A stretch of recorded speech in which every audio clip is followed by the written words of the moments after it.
Honorable Tchonga, médecin de son état, élu de la ville de Kin.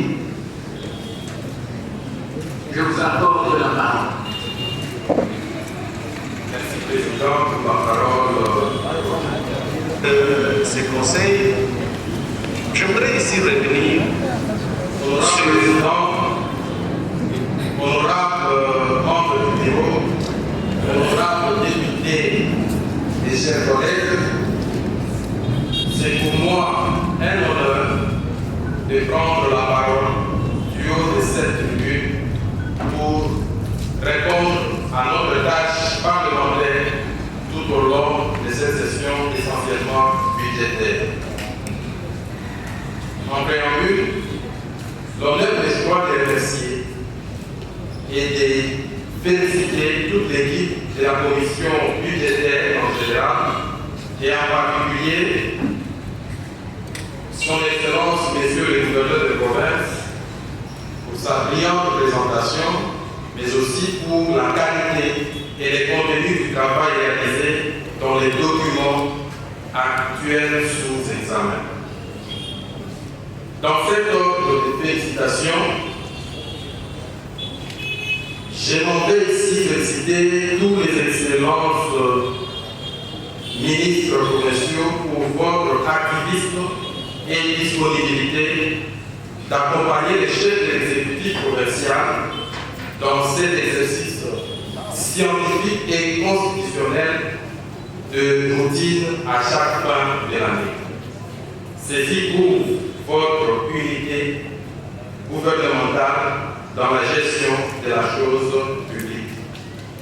Honorable Président, honorable député et chers collègues, en exploitant ces documents, pourquoi les recettes exceptionnelles sont-elles fixées au même montant que le budget de l'année 2023 et 2024? Comment pouvez-vous faire pour éviter que les contributions spéciales minières ne soient de 0 francs congolais en 2025 comparativement aux années antérieures? À la page 4, vous évoquez 119 milliards 986 472 718 23 centimes pour les dépenses d'investissement en termes de construction, réflexion, réhabilitation, addition d'ouvrages et d'édifices pour l'année 2025. Quelle différence entre les fonds alloués à ces dépenses et ceux qui sont exécutés par les programmes PACRI, les programmes P745 territoires, dans son projet de construction et de réhabilitation des routes au Maniema? À la page 6, toujours, je n'en serai pas plus long pour les préoccupations. Ainsi, honorable Président, honorable député, chers collègues, le projet de budgétaire exercice 2025 équilibré en dépenses et en recettes s'élève à 406 milliards 774 186 412 46 centimes, soit 137 889 554,72 dollars américains et les taux budgétaires évalués à 2950.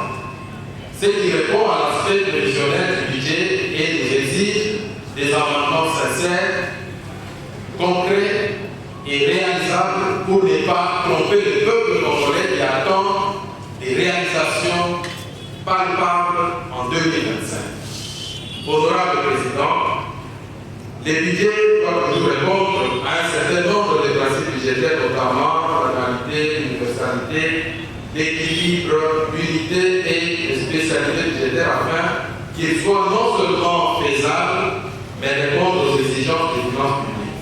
Honorable Président, en analysant les tableaux synthèse du budget de la province exercice 2025, je me rends compte que le budget général comporte des recettes courantes, des recettes exceptionnelles, bien avancées en termes de chiffres. Cependant, j'ai observé quelques zones d'ombre dans ces projets qui nécessitent des éclaircissements. Page 5. Structure mentale et l'ordre politique du maniement.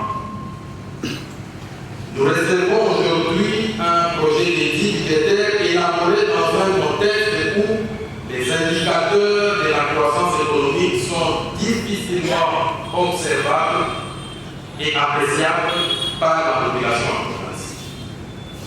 À cela s'ajoute aussi la faible contribution des agents économiques sur la caisse de la province au regard des indicateurs microéconomiques faibles, faible pouvoir d'achat, rareté des denrées alimentaires, faible production agricole, qui ont tous comme conséquence l'augmentation des prix sur le marché et la carence alimentaire due au manque des bonnes politiques agricoles. Heureusement que les gouverneurs ont commencé à donner l'exemple. Une corrélation exceptionnelle entre les indicateurs avancés en termes de recettes et de dépenses budgétaires prévus pour l'exercice 2025. C'est explique la règle de l'équilibre budgétaire en finances publiques bien respectée dans les 10 projets. Dans ces projets des 10 budgétaires, les ambitions de l'exécutif provincial sont sincèrement énormes et possibles si l'exécutif met une dose de rigueur, de volonté, de sincérité et de la conscience politique dans la maximisation et surtout la canalisation de toutes les recettes provinciales. Honorable Président, j'insiste sur la canalisation des recettes provinciales dans des comptes bancaires réellement provinciaux, comptes bancaires réellement vérifiables et des suivis permanents envers les agents réguleurs des régies financières et d'autres services publics provinciaux du maniement afin d'éviter les scénarios du régime intérimaire passé en province. Je vous conviens de retenir que l'Assemblée provinciale n'est pas seulement l'autorité budgétaire, mais aussi un organe délibérant, détenant le prérogative des contrôles et des sanctions politiques. Je voudrais ici dire à son Excellence, Monsieur le Gouverneur de province, de nous faire une bonne économie et nous verrons une bonne politique. L'infrastructure exerce toujours une corrélation avec l'économie. Le directeur de cabinet et son adjoint, il y a une très grande différence. Le titulaire a le double de son adjoint. Le secrétaire exécutif et son adjoint, le titulaire a le double. Pourquoi ces écarts? Alors que quand je vois les gouverneurs et les vice-gouverneurs, il n'y a pas cet écart. Dans les autres catégories, il n'y a pas cet écart. Je pense qu'il faut harmoniser. Honorable Président, honorable membre du bureau, honorable député et chers collègues, je pense qu'au regard de tous les amendements apportés à ce projet d'édit budgétaire, je demande et suggère aux collègues d'adopter de l'adopter. Cependant, les gouverneurs doivent appliquer un suivi régulier et permanent envers tous les services pour que ces budgets produisent des effets attendus à la population du Maniema. honorable président, honorable membre du bureau, honorable député et chers collègues, j'ai dit. Merci, honorable, pour votre intervention.